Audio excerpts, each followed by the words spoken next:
It is a classic night, a throwback night at Spectrum Center as Rob Bass and DJ Easy Rock perform in the background to a crowd that is expecting a win. Ryan Hedrick and Michael Freer. Good evening from the Spectrum Center. ADSN 1's coverage of Hornets basketball on the air. And Michael, it is paramount for the Hornets to get a win tonight against these Washington Wizards. Absolutely. They're a team that's been in a nosedive really since before the All-Star break. And the loss the other night to the Heat was a real crusher. They can make it up with a win here tonight against a Washington team that's really playing well. And with a win tonight, they can consider themselves seriously in the playoff hunt. You know, I would imagine that we use must win ad nauseum. But in this case, I truly believe this is a must win for the Hornets, who have 3 critical games that we'll talk about in a minute here coming up. But this is as must win as it gets. The problem is, when you're as inconsistent as the Hornets have been all year, you leave yourself open for these types of games being so important. They used to be, a few weeks ago, it was for playoff positioning, and now it's just for the playoffs. But when you up and down as much as they've been all year, this is the situation you find yourself in. A lot of must-win games. Now, don't the Hornets wish they had this guy? It is Larry Johnson, bobblehead night. LJ. The only remnants of LJ are his bobbleheads across the concourse. Now let's get to the standings, because usually we do these at the end, but like we talked about at the top, these are probably the most important storyline right here. For the first broadcast in I don't know how long, right here on ADSN, the Hornets have fallen out of the 8th and final playoff spot. That now belongs to the Miami Heat. The Magic and the Hornets are both the game back, and I mean, again, this just falls under the team has suddenly not become a very good home team. No, and they have not. You're absolutely right. And on top of that, they are just a couple of games ahead of the Wizards. So they're not getting a Wizards team that's just playing out the string. They're playing a team that really thinks they can get in it, and they've been one of the best teams offensively since about 2 months now, for the last 6 weeks. Now, Bradley Beal's Twitter handle is something like the real deal Beal. Well, that's exactly what he was the last time he was here, the real deal. He had 46 points. He was 16 of 25 from the field. And he's coming off a game where he had 51, I believe, the other night. And, you know, it just never ends with him. Since John Wall went down, he's been assigned the responsibility of picking up the scoring load even more than he has, and he's really handled it well. He's in the top 10 in scoring in the league. He's really averaging about 27-28 since the injury to John Wall.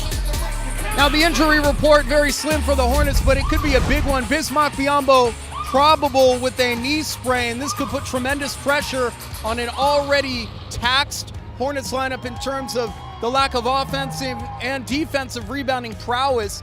If Biyombo doesn't play, they may have a lot of problems. The problem is, and it goes back to what happened the other night, you need your veterans to step up.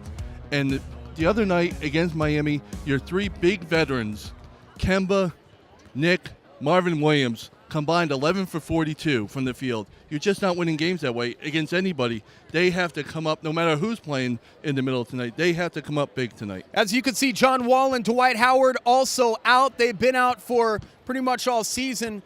I bet the Hornets are breathing a collective sigh that they got rid of Dwight Howard when they did, because the back problems reoccurred immediately when he got to Washington. Yeah, it was addition by subtraction, you would think, but with Zeller being hurt, they've really the middle of the lineup for the Hornets has not been really productive this year. It just because of injuries and inconsistent play. It's just they've rotated a bunch of different players in there. It just hadn't been as good productive as it was last year. Here's the big keys for the Hornets tonight. Here are the 3 keys that you need to know. Do not give up a 30-point quarter. Those have been plentiful. Better said than done. Easier said than done. Easier said than done. It should be. Yes, they talk about it all the time. Borrego talks about it all the time. It just doesn't happen.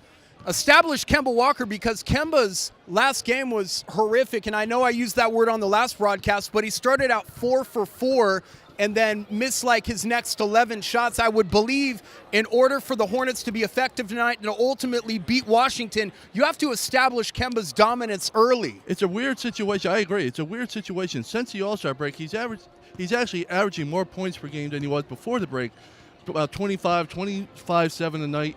after the break, but his shooting is only about 41% since the break and only 31% from three. Both numbers way down from where he was before the break. So, yeah, if he can get going tonight, he really makes it tough, especially without John Wall to go after. And I would say you could try to limit the real deal Bradley Beal, but that may not happen. But try to contain him, for heaven's sakes. 46 points.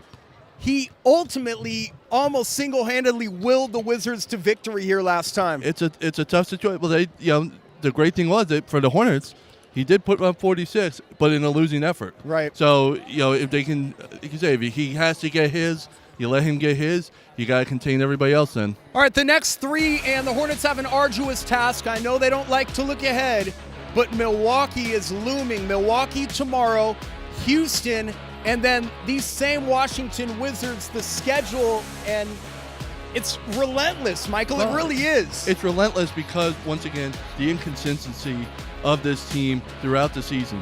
Losing to teams like the Suns, losing to the Hawks, losing to the Knicks, losing to the Bulls, sets you up for these games coming up where you have to win them, and you're really not in a good position to win these games. All right, let's see if we can get a prediction from the bobblehead, LJ. LJ, are the Hornets finally going to get a victory? Oh, he shook his head side to side. I don't know if there's any changing LJ's mind. It is the Hornets and the Wizards. I say yes, they get a victory tonight. I say they're going to get a victory tonight, too. All right, this just in, James Borrego addressing reporters. Here's what the coach had to say. Well, they're really picking up their pace in transition, number one. They're driving closeouts. They're attacking the paint at a very high level, and they have personnel that fits it. They're all attacking the rim, driving kick right now. They're spacing the floor with shooters, playing with pace. So very difficult, team to guard right now for everybody, not just us. But it's going to take a 48-minute effort. It's going to take an urgent transition defensive effort tonight, getting back. So our guys are capable, and I believe we'll do that tonight. So the Hornets and the Wizards once again, and it's going to be tough. Especially if Bradley Beal has 46. Yeah, it's not going to be easy tonight. I'd be surprised if this game wasn't closed down the stretch, just because that's the way the Hornets make things go these days, especially at home, like you mentioned earlier. I expect the Hornets to come out with a victory tonight. I think Kemba Walker has got to get going at some point. He looks like a tired player since the All-Star break, which is understandable. The workload is tremendous on him. But they really had to have the veterans step up tonight, and I think they will. Complete coverage at ADSN1.com.